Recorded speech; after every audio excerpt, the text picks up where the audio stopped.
It's time to get in the game.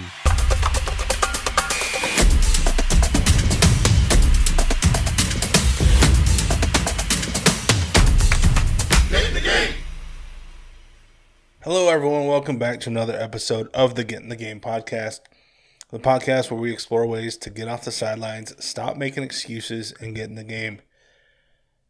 First off, I want to apologize that this episode is coming out a little later on Friday. I had some struggles of thinking about what to talk about this week, and I was kind of unprepared. And then today, it kind of came to me in the last little bit and decided, you know what, this is the 25th episode, kind of the silver episode, if you will, if you're making that reference to anniversaries. But being the 25th episode, I thought I would kind of let you know what's been going on in my life that I have been getting into the game. I can't be there encouraging you and asking you to get involved or getting back in the game if I'm not doing it myself. So I wanted to let you know some things that are happening in my life and what I'm doing to get in the game. First off, I'm excited. Also, I want to let you know I'm in. If you don't recognize the background today, it is because I'm in our smaller guest bedroom in our house. We've kind of converted it to a guest bedroom / office, and that's where we take the first instance of how I've been getting in the game. I mentioned a few episodes back that I wanted to be a better steward of the space that God has given me, and I made reference to the home and the accumulation of stuff that we have. A lot of it is my stuff that I don't know what to do with, but nevertheless, this room that I'm in right now, as I mentioned, we have kind of decorated and converted it into a guest bedroom / office. We don't really have an office space here at this house, so we decided to make one and use the smaller of the two extra bedrooms we have. We don't have kids, so it's just we have the master bedroom and then two extra bedrooms. So the smaller of the two we decided to make into an office and put in a little day bed. You can kind of see the frame behind me a little bit in there as well. So then when our little nieces and nephews, if any of them decide to take a nap or stay the night, just kind of hang out, that they have a bed that's more their size that they can take advantage of. That being said, the story of how we got here was we had like the day bed behind me. We had that stuff for quite a long time. Around January or so, we ordered that particular piece of furniture. Took a little bit to arrive, and then it spent a month or two out in the garage, just kind of being in the way. I thought moving it into the house was going to get me going on it, but I moved it into the room I'm in. But the room became like kind of a dumping ground because we took a trip back in March to Mexico for vacation, and we had someone staying here to take care of the house. And so they used the bigger of the two guest bedrooms. So everything that we weren't using or whatever kind of became dumping ground in this room. And it just became to the point, it came to the point where it was not feasible to do anything in this room. You could barely get in it. You couldn't even get into the closet to get anything that we had there, any decorations. And then last week, actually 2 weeks ago, my wife sent me like a little clip, a little reel off of social media about the home decorations that some of the people that she follows have done. And I kind of just replied to her and say, I would love to do that sort of stuff at the house. And she just replied back, then let's do it. And I kind of I was almost calling her bluff, but I was also ready to get going on it. But I basically said, all right, by the end of the week, this room is going to be cleared out, and we'll have the bed set up. And I wasn't even. I surprised myself how much we actually got done off that. I said that like on a Saturday night or a Sunday night, and then I want to say by Wednesday, I had some things enough cleared out of this room, and the daybed put together and set up, enough so that when Britt got home, she was expecting, or she was thinking about getting it started and clearing some stuff out. But when she got home, it was already set up. And it surprised her, made her feel good. It was a lot less work that she'd have to do. And especially after a hard day of work that she does and the hours she puts in, to come home and have something she wanted to do just done. I kind of take pride on that sort of stuff. But so it was ready. And then within a day or two, we had the rest of the furniture that was in here cleared out, and we put down an area rug that we had just stored in this room as well, that we originally were going to have somewhere else, but it just fits in this room so much better. Put some little plants and decorations and vases and stuff in here, and then the only thing that was missing was a desk, and we didn't have that. So that weekend we went and found a desk that fits, and right now I have the camera set up on it. It's balanced on that and leveled on the desk. It's also what the microphone is standing on as it's coming right here. I have all the recording equipment that you can't see, but it's all on the desk, and then I've also already used it for my quiet time this past week, and I've just been excited to use this room for something other than a dumping ground or just a room that we don't ever go in. Trying to utilize the house that we have to make it more functional. And so with doing all that, it's kind of re-energized me to get going on other projects around the home that we've talked about that we want to do, that we say we have no time for, but it really just takes a little bit of time, a little bit of effort, even if it's just a few minutes a day, 20 minutes or so one day, 20 minutes the next, an hour or so the next time, and then all of a sudden it's where you want it. It kind of just, that's what happened with this room, and we're really excited to be able to use it. It's not completely done. As you can see behind me, like the wall directly behind me, there's no art, no pictures or anything on that wall. We always want to put something up there to kind of make it more us. And then the wall that I'm facing at the moment also has nothing on it. So we kind of just want to, there's more decorating that needs to happen in this room, but it is fully functional. It's just not completely decorated. So I'm excited about that. And with that, I want to get going on other things around the house. I want to get the garage cleaned up. Our other bedroom, we have couple more plans for that as well. But just kind of finally, after 2 years of being in this home, it's starting to take on the persona of what we want it to be.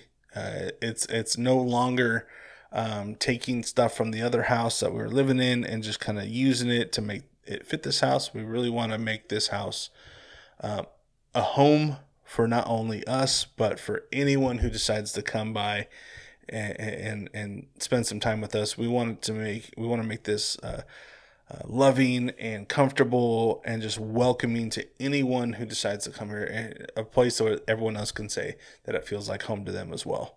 Kind of like Olive Garden. Like when you're here, you're family, but you truly are. When you walk in our front door, we want you to feel like you are welcome, that you are part of the family, and that's what we want to do with this space that we have.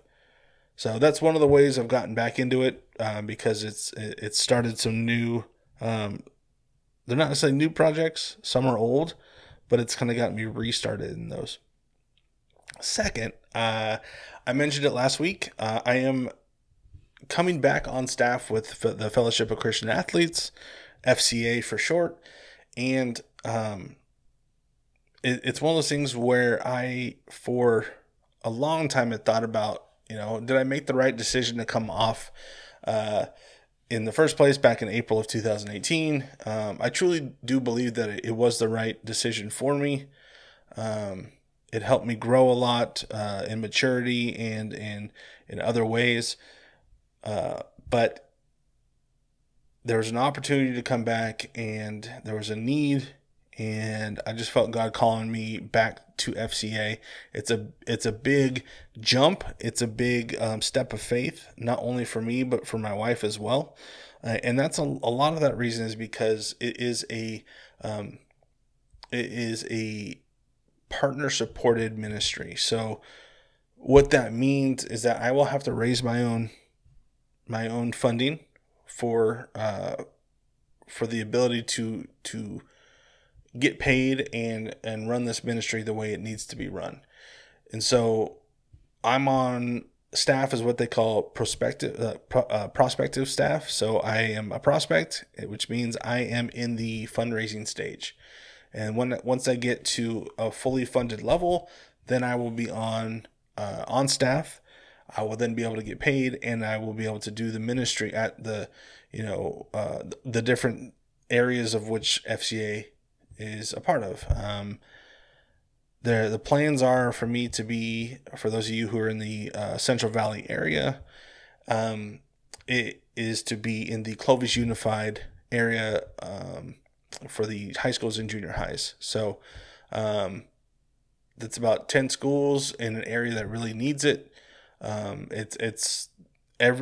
truly believe I've lived here almost my whole life, and though lives look different from other parts of the city or other parts of the area, the need for Jesus is just as big in the Clovis Unified area as it is in any other part of the state or the country or the world for that matter.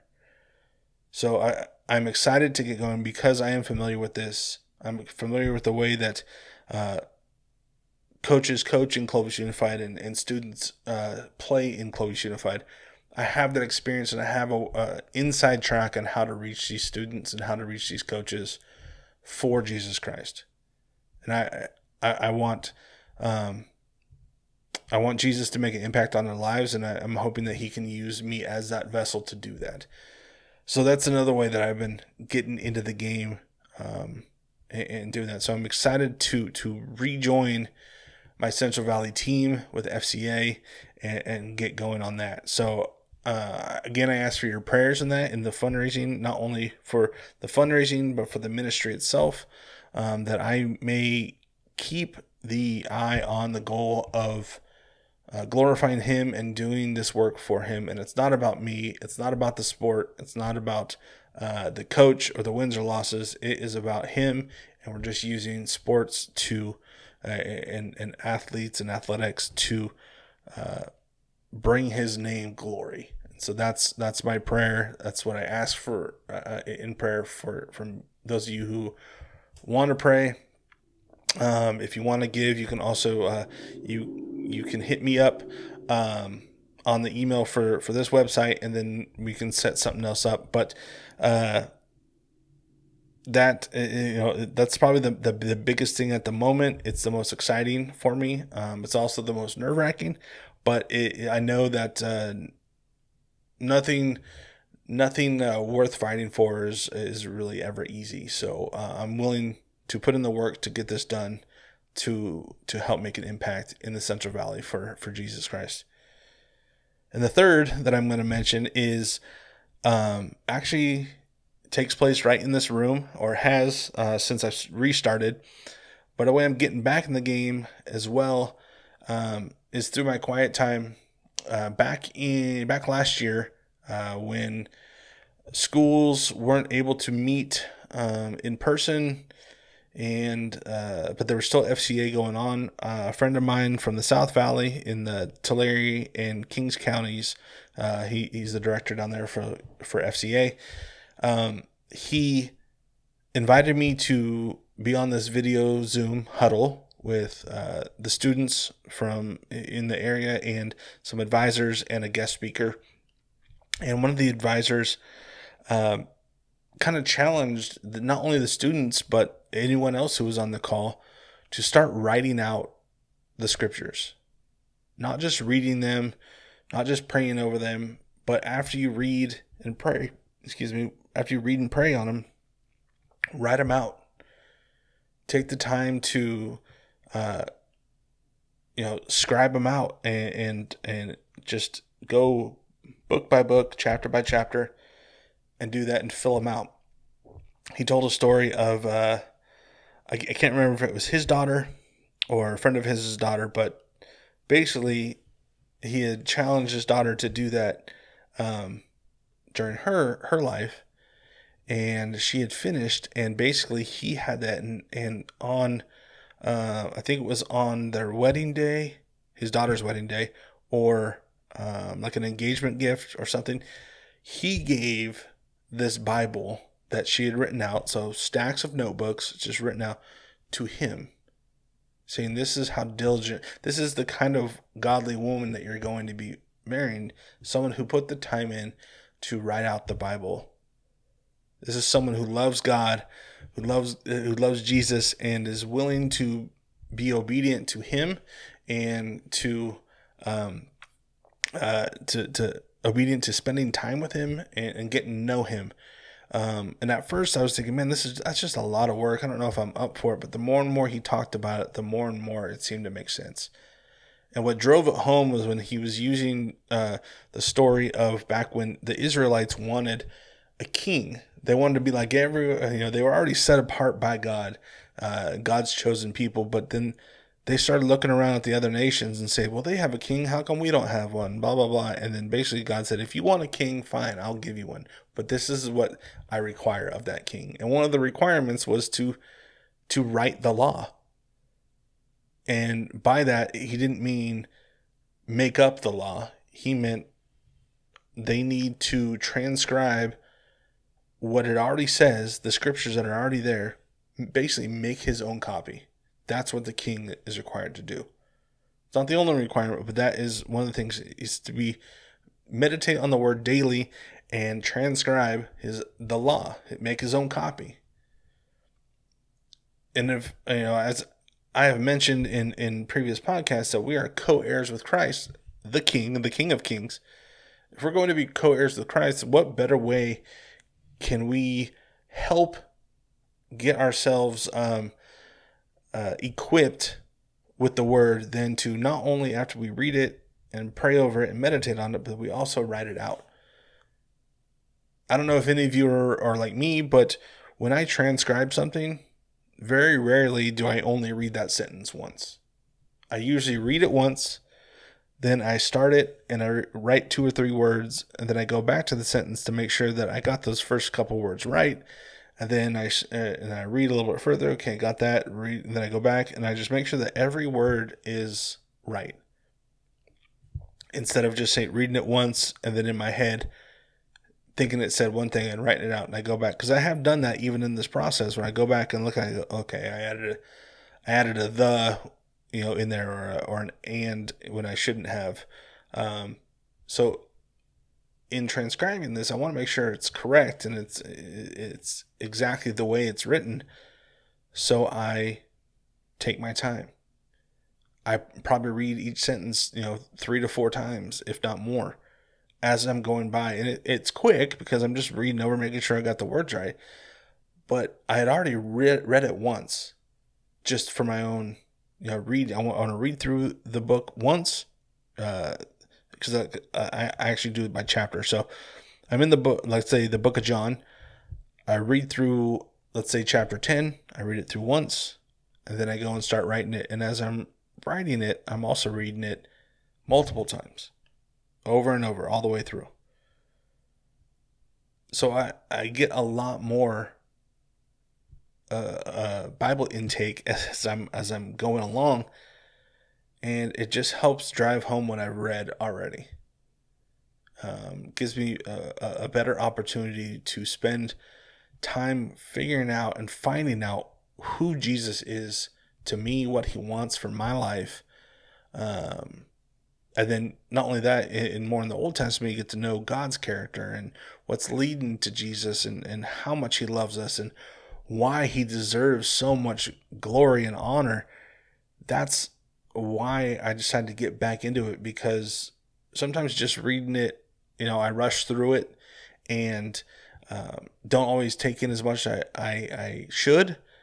But this forces me to slow down, read it again, go word by word, and get as much out of it as I can. And it's been great. It's can be nerve-wracking at times. I don't have the best penmanship, but I'm doing it. And I'm excited to keep going. I went a long time without going back to it, but I had my notebook there, and decided I'm going to get right back into it. Don't worry about the last date that you entered something. Just start over and get going again. Because as soon as I was on board with it, I started thinking, man, this would be a great thing just to have of my own. Just knowing that, like, hey, I went through the Bible, and I know that I went and read every book and every chapter of the Bible. That I read every word of that Bible. That's one of the reasons why I wanted to do it. Just to be 100% sure that I've read everything. Not to mention, because a lot of times we hop around and read different books, different passages here and there. Because sometimes, the Bible isn't always chronological. There are certain books that are, but not all of them are chronological. So we jump around a lot. This is a way I know that for sure, even though I'm pretty convinced I've read everything, but I'm convinced for sure that I've read everything. And then I've not only read it, but I've written it out. And so I encourage you, if you haven't ever done this, try and do it. Just start it. Maybe it's a good way to again relax, take your time, spend a little more time on the Bible itself, and just get in the habit of being in the Word daily. When I first got on board with this, I started thinking, man, this would be great. When I'm done with this, and I know it'll take a while, but when I'm done with this, maybe I'll start on a digital copy, and then I'll type it all out. And the reason I didn't start that way to begin with, because I'm a pretty decent typer, but I knew that if I'm just reading it and typing along, that I'm not actually spending time on the word itself as I'm writing it. And so when I write it, I read. So like I read the Bible in the sentence or two that I'm looking at, and then I turn and I write it out.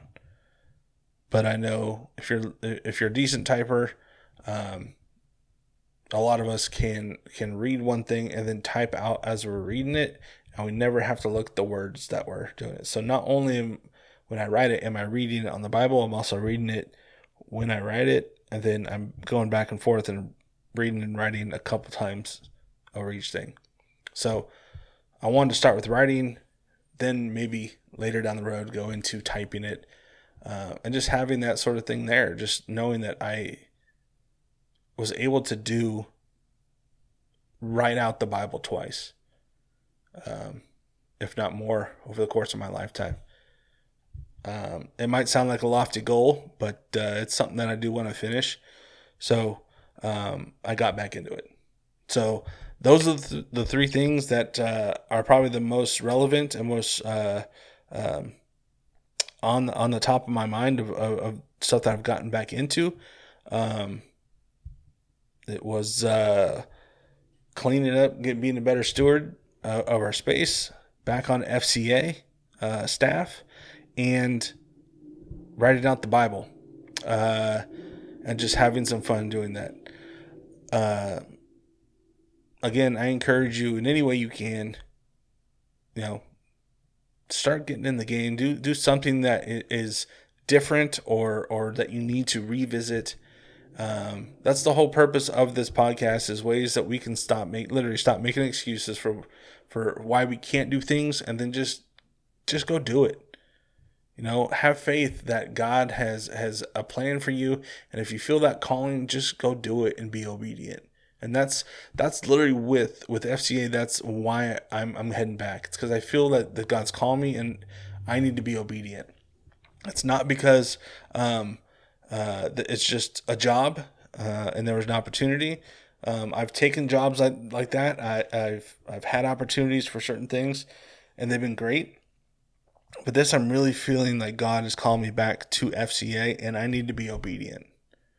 And with that, and to be obedient isn't just to go and to say, okay, I'm doing this, I'm gonna come back on staff, but I have to go at it with a whole new fervor, if you will. I have to go at it with a whole new attitude and say, I'm gonna make this God's ministry and not my own. I'm going to let him use me the way he needs to, and I'm going to let him run with it.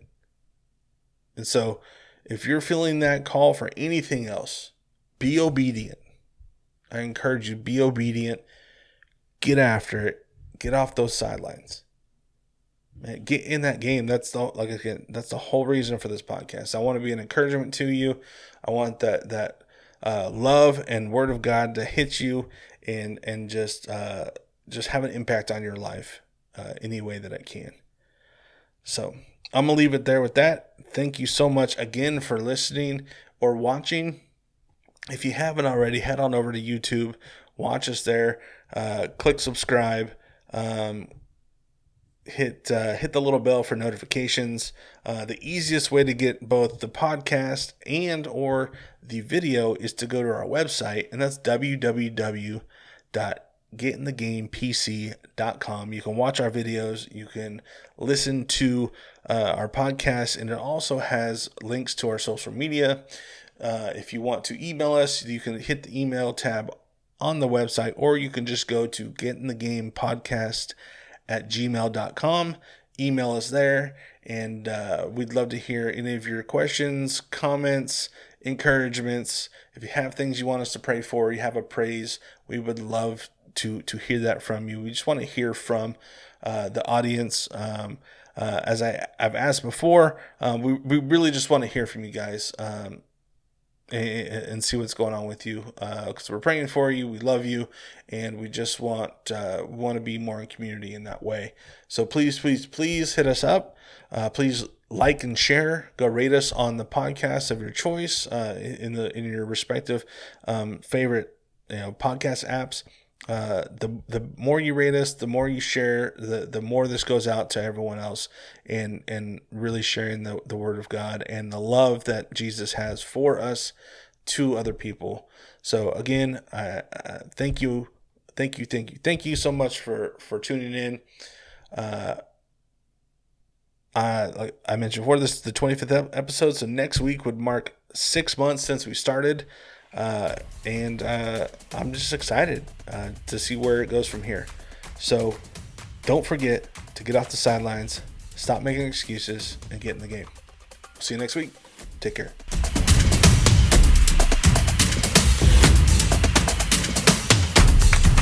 Get in the game. Thank you for listening to the Get in the Game podcast. Please take a second to rate and review us on Apple Podcasts. That's the best way to support us. Find us on YouTube and subscribe for more content. If you would like for us to pray for you, or if you have topics that you would like us to tackle in upcoming episodes, email us at getinthegamepodcast@gmail.com. That's getinthegamepodcast@gmail.com. Or hit us up on Twitter and Instagram at getinthegamepc. If you've experienced getting off the sidelines and getting into the game yourself, please let us know. And remember, it's time to get in the game.